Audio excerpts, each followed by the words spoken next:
WhatsApp guys, કેમ છો તમે લોકો? આવી ગયા છો મારા એક ન્યૂ વિડીયોમાં. તો આજે હું તમને કહે કે હું પહેલાં એક ઇન્ટરનેશનલ સ્કૂલમાં હતો. સ્વિમિંગની કહાની કહે તમને. ભાઈ તમે સાંભળજો ને, ફૂલ મજા આવશે. તો સાંભળો. પહેલાં હું છે ને એક ઇન્ટરનેશનલ સ્કૂલમાં હતો. ત્યાં બધું હતું, આમ મોટું હોય ને, જેવી રીતે બહુ જ મોટી ઇન્ટરનેશનલ. તે એમાં જેવી રીતે હોય ને બધું, જેવી રીતે એક મોટી ફૂટબોલ ફિલ્ડ હતી, ક્રિકેટ ફિલ્ડ હતી. મને બહુ મજા આવતી હતી ત્યાં આગળ. અમારા તો અમારા ત્યાં આગળ ખબર શું કરાવતા, ત્રણ મહિના તમારે જેવી રીતે ફૂટબોલ કરવાનું, 3 મહિના ક્રિકેટ કરવાનું, અને એમાં હતી સ્વિમિંગ. મને સ્વિમિંગથી લાગે છે બહુ જ બીક લાગતી હતી પહેલાં. હવે તો હું શીખી ગયું, પણ પહેલાં એવી બીક લાગે ને ભાઈ. પહેલાં હું પછી એક આંટી આવ્યા કહું એમ, કારણ કે એ ઇન્સિડન્ટ થયું હતું. એક આંટી આવ્યા અને મારા મમ્માને કહે, મતલબ મારા મમ્મીને કહે, એ આવું કહે કે મતલબ મેં મમ્મા કારણ એવું એટલે કીધું કે તું એક મમ્મા છે. એ થોડા હતા એમ એવા હતા, પણ એ તું તારી મમ્મા છે, તારે કશું કરવું પડે. હવે હું મમ્મી જ કહે, મને નથી ફાવતું. તો એ તું તારે આની મમ્મી છે, આને તારે જિમ્મેદારી લેવી પડે. મારો છોકરો તો કેવો ફ્રી હેન્ડ સ્વિમિંગ કરે છે, ઊંધો પડે. એટલે ભાઈ પણ શું છે તમારે? મને બીક લાગતી હતી. અને કે સ્વિમિંગ જરૂરી હોય. હવે મને એ વખત કશી બીક નથી લાગતી. મેં કીધું કે હશે મસ્ત સ્વિમિંગ. પછી મને ખબર નથી પહેલાં સ્વિમિંગ એટલે શું. તો મને લાગ્યું કે હશે મસ્ત, મજા આવશે. આ પાણીમાં તરવાનું ને મજા આવે. આ લોકો કેવું તરે છે, પણ મને નથી ખબર આ બધું આવું આપણે ડૂબી શકીએ, આવું બધું હોય. આ તો યાર મારા મમ્મીએ કરાયો એક ક્લબ. તો હવે એ સ્વિમિંગ ક્લબ હતો, તે એમાં એક સર હતા.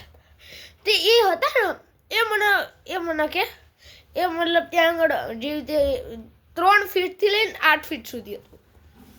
અને સરે કે ઉતરો.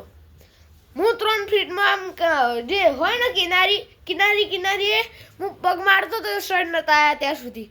મેં મારા મમ્મીએ એટલું કીધેલું, પગ મારજે ખાલી આવી રીતે, કેવી રીતે મારવાના કીધેલું. તે હું પગ મારતો હતો ને, સર આવ્યા કે ઉભા હું આવું, હું તને શીખવાડું, આવી રીતે ના કરાય. અને 8 ફીટમાં લઈ ગયા. એટલે ભાઈ 8 ફીટમાં મને ના ફાવે યાર. તમે લોકો સર કેવા છો? તે 8 ફીટમાં લઈ ગયા અને પછી હાથ છોડી કાઢો. અરે હું એકદમ પેનિક, મારા ઘેર જવું છે ભાઈ એવું. પછી હું એવું કહેવા માંડ્યો. પછી કે પેલા સર ઉભા કે ડોન્ટ પેનિક. અલ્યા પેનિક સીધા ના થઈએ. અલ્યા પેનિક તો શેના ના થઈએ? અગર મારી જગ્યાએ તમે હો તો શું થાય હે? અને પછી મને લઈ ગયા. પછી કે મમ્મી મારે નથી ભાઈ, મારે ઘેર જવું છે યાર. મેં કીધું કે ભાઈ મારે ઘેર જવું છે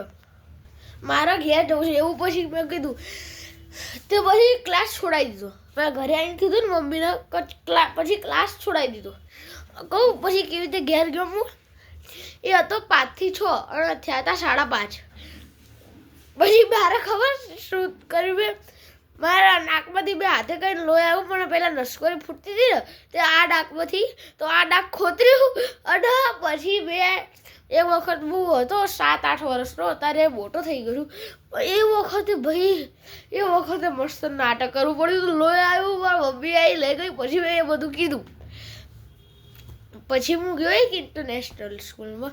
એમ મેં તમને કીધું એ બધું હતું સ્વિમિંગ પુલને. પછી હવે સરે કીધું કે તમારે સ્વિમિંગ. પછી મને તો બીક લાગે છે યાર. તો મેં કીધું ચલો જઈએ આપણે. આ વખત તો હું સરને કહે ના સર મારે તમારા જોડે નથી હવે એમ કહે. પણ એ ખબર શું થયું? ત્યાં આગળ 6 ફીટનું હાઈ હતું ખાલી એમને. પણ એ સેમ ટુ સેમ હતો. પણ એમાં પેલા જે ક્લબવાળું સ્વિમિંગ પુલ હતું એ 8 ફીટ હાઈ હતું. મતલબ 8 ફીટ એનું 8 ફીટ સુધી હતું. પણ આ ખાલી 6 ફીટ સુધીનું જ છે. એટલે ત્યાં આગળ 2 પુલ હતા. એક અંડર કન્સ્ટ્રક્શન હતો અને એક કન્સ્ટ્રક્શન એની ક્યારની પૂરી થઈ ગઈ હતી. તે કે હવે તમારે સ્વિમિંગ, એ તમને ખબર જ છે. પછી મને બીક લાગે છે એવું બધું કીધું. પછી હું ગયો. પછી સર કે અમારા સર કે તમારે હવે આમ જ સ્વિમિંગ કરવાની છે અને પછી સ્વિમિંગના સર એકદમ ચીલ માણસ, આરામથી રહેવાનું બધું કરવાનું કે જેને આવડતી હોય એ બધા ત્યાં આગળ તમે જાઓ, સ્વિમિંગ કરો, જેટલા ફીટમાં કર્યું હોય એટલા ફીટમાં કરો. અને મને તો નથી આવડતી. મેં કીધું સર મને નથી આવડતી. તે કે નથી આવડતી ચાલશે, જેને નથી આવડતી એ બાજુ લાઈન બનાવ, આવડે છે પેલી બાજુ લાઈન બનાવ. નથી આવડતી લાઈનમાં મૂક્યો તે સર આરામથી શીખવા, દીવાલ પકડીને પાછળ આમ પગ મારવાના અને એવું મસ્ત. પછી મારે એક ભાઈબંધ હતો ક્રિશ, અને એને તમને ખબર નહીં યાર શું હતું, એને અસલી નામ ના લઈ શકીએ એટલે ક્રિશ કીધું. તે હવે ક્રિશ એનો માની લેજો, એનું નામ ક્રિશ. તો હવે ક્રિશને ખબર શું હતું, એનો સ્વિમિંગ મસ્ત એકદમ ફ્રી હેન્ડ નામ આડા પડે એ 6 ફીટમાં કરતો હતો. ક્યાં ચાલ 6 ફીટમાં, અને મને એ વખતે સેટ સ્વિમિંગ આવડી ગઈ હતી. તે 6 ફીટમાં પછી હું ગયો, એ કે હું બહાર ઉભો રહેલો, કે આડો એ સર. મેં કીધું લ્યા શું છે યાર તારા, હજુ તો સરખી આવડી નથી, સહેજ જ આવડી છે. એટલે ભાઈ હું ગયો પરાડે ગયો. તે ખબર છે પછી મને થોડું આવડી ગયું સ્વિમિંગ, એકદમ મસ્ત કરતો હતો, પણ એ પુલમાં ફ્રી હેન્ડ. પછી બીજા દિવસે સર આયા કે તમારે જે બીજું અંડર કન્સ્ટ્રક્શન હતું એ પુલ ખુલી ગયું. મેં કીધું મજા આવશે, બધા લોકો કહેતા હતા મજા આવશે, પણ હવે બહાર તો ભાઈ એકદમ તો બીક લાગી એના જોઈને. તે મેં આવીને જોયું તે સર કે આ 12 ફીટનું, અને 12 ફીટ ઉપર આપણે ત્યાં આગળ એક ડાઇવિંગ એટલે આપણે આવીને ડાઇવ મારવાની, એ ડાઇવિંગ પુલ હતું. મેં કીધું યાર મારે નથી, મારે જવું. તે મેં કીધું પછી યાર એવું તો પછી યાર પહેલાં મારો પેલો ક્રિશ ગયો, એને ડાઇવ કરી અને બહાર આવ્યો. તો કે એ જા બહુ મજા આવે. મેં કીધું યાર શેની મજામાં બરવા રિસ્ક છે કે યાર. પછી બધા લોકો ગયા, પછી મારે જવું જ પડ્યું. તો હું તો ના માર નથી જવું, ઉપર ગયો હું, પણ ના માર નથી જવું, નથી જવું એમ કરતો હતો હું. પછી પાછળથી ખબર નહીં કોઈ આવ્યું, મારો ભાઈબંધ આવ્યો પેલો ક્રિશ, તમને કહીએ ક્રિશ આવ્યો. તો પછી ખબર શું કે ધક્કો મારી દીધો સીધો.